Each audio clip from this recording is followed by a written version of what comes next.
Good morning guys, welcome back to V channel Gyan Jyoti Ashish tutorial. तो दोस्तों आज हम लोग करने वाले हैं Indian navy MR SSR double A के लिए फिजिक्स के पार्ट नंबर 10। और जैसे कि हमने कल के पार्ट में 9 तक कंप्लीट कर चुके हैं। अगर आपने नहीं देखे हैं तो आप जाके प्लेलिस्ट के माध्यम से देख सकते हैं, ठीक है।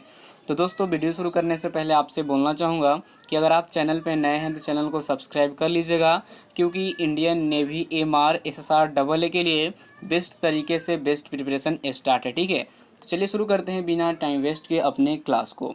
तो दोस्तों कल के पार्ट में हम लोगों ने 103 नंबर सवाल तक कंप्लीट किया था, आज करेंगे 104 से, ठीक है। तो देखिए आपके स्क्रीन पे 104 नंबर सवाल है। जहाज़ों में समय मापने के लिए प्रयुक्त उपकरण है। तो आपके सामने 4 ऑप्शन हैं। ऑप्शन ए में सोनोमीटर, बी में क्रोनोमीटर, सी में गैल्वेनोमीटर और डी में बोलोमीटर। तो राइट आंसर हो जाएगा 104 का ऑप्शन नंबर बी, यानी कि हो जाएगा क्रोनोमीटर, ठीक है। याद रखिएगा, बहुत ज़्यादा इंपॉर्टेंट सवाल है। देखिए मापने वाला जितने भी सवाल है उसको देख लीजिएगा, क्योंकि यहाँ से 1 नंबर का सवाल आता है, ठीक है। चलिए उसके बाद देखिए 105 नंबर सवाल आपके स्क्रीन पर है। जल प्रवाह को मापने की यूनिट क्या है? ये भी सवाल इंपॉर्टेंट है। राइट आंसर हो जाएगा ऑप्शन डी, यानी कि क्यूसेक हो जाएगा राइट आंसर, ठीक है। जल प्रवाह को मापने की यूनिट क्या होती है? तो वो होती है क्यूसेक, ठीक है। चलिए उसके बाद देखिए ये भी सवाल बहुत ज़्यादा इम्पोर्टेंट है। भारत के ऐसे प्रथम राष्ट्रपति कौन थे जिन्होंने भारतीय वायुसेना के सुखोई फाइटर एयरक्राफ्ट में 30 मिनट की उड़ान भरी थी, ठीक है। तो देखिए इसका राइट आंसर हो जाएगा, आपके सामने 4 ऑप्शन भी है, तो करेक्ट आंसर हो जाएगा ऑप्शन ए, यानी कि एपीजे अब्दुल कलाम जी, ठीक है। एपीजे अब्दुल कलाम जी जो थे 30 मिनट तक की उड़ान भरी थी, ठीक है। तो एक बार फिर से सवाल को पढ़िए। देखिए सवाल बहुत ज़्यादा इंपॉर्टेंट है। भारत के ऐसे प्रथम राष्ट्रपति कौन थे जिन्होंने भारतीय वायुसेना के सुखोई फाइटर एयरक्राफ्ट में 30 मिनट की उड़ान भरी थी? तो राइट आंसर हो जाएगा ऑप्शन ए, यानी कि एपीजे अब्दुल कलाम, ठीक है। चलिए उसके बाद देखिए अगला सवाल है आपके स्क्रीन पे। आधुनिक पनडुब्बियों में निम्नलिखित में से कौन सा ईंधन प्रयोग किया जाता है? बहुत ज़्यादा इंपॉर्टेंट सवाल है दोस्तों। नाभिकीय ईंधन, पेट्रोल, कोयला, डीजल। राइट आंसर हो जाएगा ऑप्शन ए, यानी कि नाभिकीय ईंधन हो जाएगा, ठीक है। याद रखिएगा, बहुत ज़्यादा इंपॉर्टेंट सवाल है। देखिए 20 सवाल है, लेकिन 20 में से आपको 18 सवाल इंपॉर्टेंट है आज के पार्ट में, ठीक है।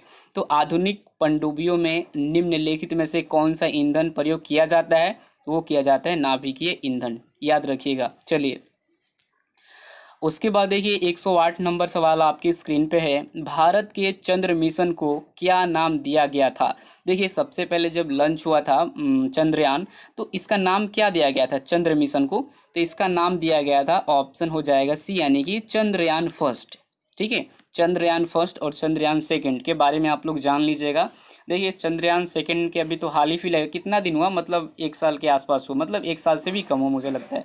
तो इनके बारे में थोड़ा सा डिटेल्स में जान लीजिएगा, या फिर चंद्रयान से रिलेटेड आपको वीडियो मिल जाएगा मेरे प्लेलिस्ट में, वहाँ से जाके देख लीजिएगा, ठीक है। चलिए उसके बाद देखिए अगला सवाल है। गैल्वेनाइज्ड लोहा बनाने के लिए लोहे पर किसका लेप किया जाता है? देखिए ये भी सवाल इंपॉर्टेंट है। जिंक का, निकेल का, क्रोमियम का, सल्फर का। राइट आंसर ऑप्शन ए, यानी कि जिंक का किया जाता है, ठीक है। चलिए उसके बाद देखिए सबसे ज़्यादा इंपॉर्टेंट सवाल और सबसे ज़्यादा एग्जाम्स में पूछे जाने वाले सवाल, ठीक है। प्रकाश वर्ष निम्नलिखित में से किसका मात्रक है? देखिए एसआई मात्रक से जितने भी संबंधित सवाल हैं, मतलब कि फिजिक्स से हो, केमिस्ट्री से हो, मतलब जितने भी एसआई मात्रक हो देख लीजिएगा, यहाँ से पक्का 2 नंबर का आता है, ठीक है। एसआई मात्रक पढ़ लीजिएगा। तो राइट आंसर हो जाएगा इसका खगोलीय दूरी। प्रकाश वर्ष निम्नलिखित में से किसका मात्रक है? तो राइट आंसर हो जाएगा खगोलीय दूरी का, ठीक है। देखिए एक और सवाल एकदम सेम रिलेटेड है, नीचे चलते हैं। देखिए ये नहीं, नेक्स्ट है। जब किसी वस्तु को पृथ्वी से चांद पर ले जाया जाए तो क्या होगा, बताइए तो आप लोग। तो आपके सामने 4 ऑप्शन है। द्रव्यमान बदल जाता है परंतु भार उतना ही रहता है। बी में भार बदल जाता है परंतु द्रव्यमान उतना ही रहता है। सी में भार और द्रव्यमान दोनों बदल जाते हैं। डी में है भार और द्रव्यमान दोनों एक समान रहते हैं। राइट आंसर हो जाएगा दोस्तों इसका ऑप्शन बी, यानी कि हो जाएगा भार बदल जाता है परंतु द्रव्यमान उतना ही रहता है। नोट कर लीजिएगा, ठीक है। चलिए उसके बाद देखिए अगला सवाल है, सेकंड के लोलक की काल अवधि कितनी होती है? 1 second, 2 second, 0.5 second, 1.5 second. Right answer option हो जाएगा बी, यानी कि 2 सेकंड की। ठीक है, रखिएगा याद, 2 सेकंड के लिए लोलक की काल अवधि होती है। चलिए, उसके बाद देखिए अगला सवाल है, 113 में परमाणु शक्ति संयंत्र किस सिद्धांत पर काम करता है? सबसे ज़्यादा इम्पोर्टेंट, देखिए हम आपको सारा इम्पोर्टेंट सवाल मतलब बताते हैं, इसलिए सारा इम्पोर्टेंट बोलते हैं। ठीक है, आप लोग मतलब सोच रहे होंगे सर सारा सबकी सारा इम्पोर्टेंट ही बोलते हैं। देखिए जितने भी इसमें सवाल है सारा का सारा क्या है, इम्पोर्टेंट है। तो राइट आंसर हो जाएगा ऑप्शन ए, विखंडन। ठीक है, परमाणु शक्ति संयंत्र किस सिद्धांत पर काम करता है? तो विखंडन पे काम करता है। ठीक है, चलिए, प्रकाश वर्ष किसका एकक है? तो देखिए प्रकाश वर्ष जो है दूरी का है, डिस्टेंस। ठीक है, नोट कर लीजिएगा, बहुत ज़्यादा इंपॉर्टेंट है। प्रकाश वर्ष किसका इकाई है या फिर एकक है? ठीक है, याद रखिएगा। तो इकाई है किसका? तो है दूरी का, ऑप्शन बी हो जाएगा राइट आंसर। अब देखिए आपको इस सवाल में थोड़ा सा डाउट हुआ होगा कि सर इसका प्रकाश वर्ष निम्नलिखित में से किसका मात्रक है? तो खगोलीय दूरी का भी होता है, आप लोग याद रखिएगा। दोनों सवाल यहाँ पे है, और ये मत बोलिएगा कि सर आपने गलती पढ़ा रहे हैं, ऐसे कर रहे हैं। दोनों आप देखिए, किसी भी चीज़ का अगर एक्सप्लेनेशन पढ़ेंगे ना तब आपको मालूम चलेगा। आपने तो पढ़ा है कि प्रकाश वर्ष का क्या होता है, ऐसा ही मात्रक।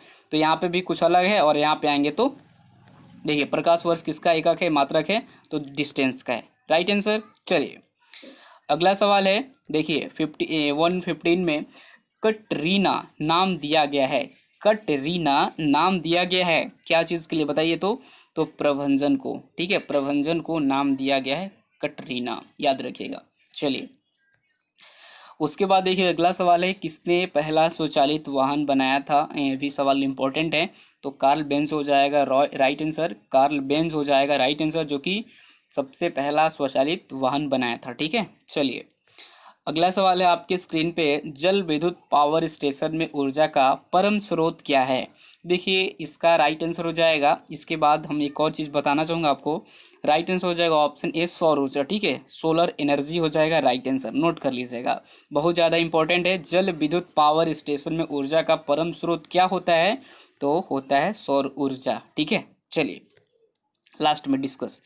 अगला सवाल है, ओस तब पड़ती है, कारण क्या होता है? तो ऑप्शन ए हो जाएगा, आर्द्र वायु ठंडे धरातल पर घनीभूत हो जाती है, इसलिए ओस तब पड़ती है। ठीक है, देखिए कहने का मतलब है कि सिंपल सी बात है कि आप लोग गांव में रहते होंगे, देखे होंगे कि सुबह में इतना मतलब कि जब ऊपर का जो आर्द्र वायु ठंडे अगर ज़्यादा रहता है तो इस कारण से क्या होता है, घनीभूत हो जाती है। मतलब आप लोग देखे ओस ज़्यादा पड़ जाता है, लगता है कि एकदम अंधेरा जैसा, जिसको कुआं लोग भी मतलब बोलते हैं। ठीक है, चलिए अगला सवाल देखिए 119 में, सौर ऊर्जा का रूपांतरण रासायनिक ऊर्जा से होता है। राइट आंसर हो जाएगा ऑप्शन बी, यानी कि प्रकाश संश्लेषण के दौरान। ठीक है, सौर ऊर्जा का रूपांतरण रासायनिक ऊर्जा से होता है प्रकाश संश्लेषण के दौरान, नोट कर लीजिएगा, इंपॉर्टेंट है। चलिए, उसके बाद देखिए अगला सवाल है 120, निम्नलिखित में से कौन सा पदार्थ अतिशीतित द्रव्य है? अतिशीतित द्रव्य है, तो राइट आंसर हो जाएगा कांच। ठीक है, कांच हो जाएगा सही उत्तर।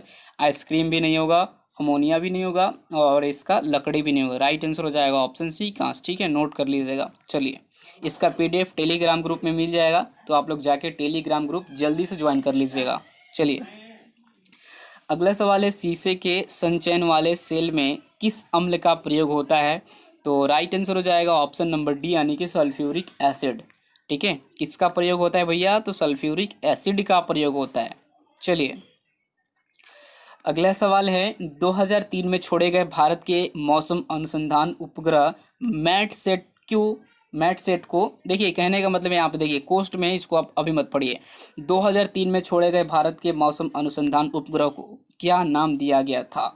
तो देखिए इसका राइट आंसर हो जाएगा दोस्तों, आपके सामने चार ऑप्शन भी, आर्यभट्ट 1, कल्पना 1, उसके बाद है Bhaskar 1, Vikram 1। Right answer option B, यानी कि हो जाएगा कल्पना 1 हो जाएगा हमारा राइट आंसर। ठीक है, याद कीजिएगा, बहुत ज़्यादा इंपॉर्टेंट सवाल है।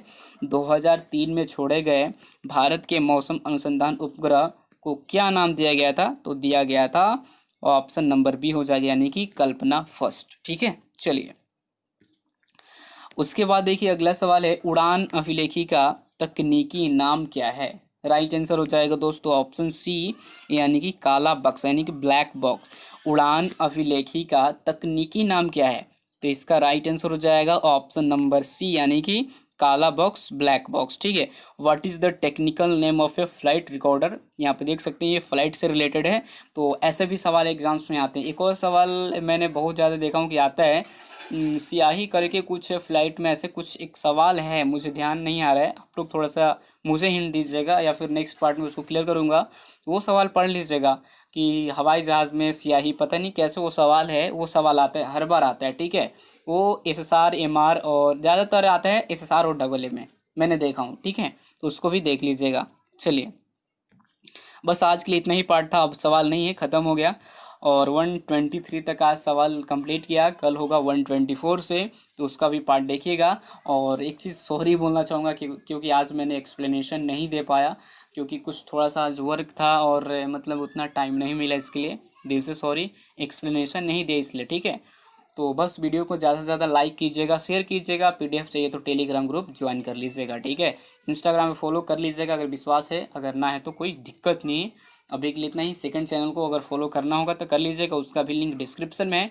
सभी चीज़ का लिंक आपको डिस्क्रिप्शन बॉक्स मिल जाएगा, आप जाके वहाँ से परचेज या फिर जो भी करना है कर सकते हैं। अभी के लिए इतना ही, मिलते हैं एक और वीडियो में, तब तक के लिए अपना ख्याल रखिएगा। Thank you so much, bye bye, take care, all the best.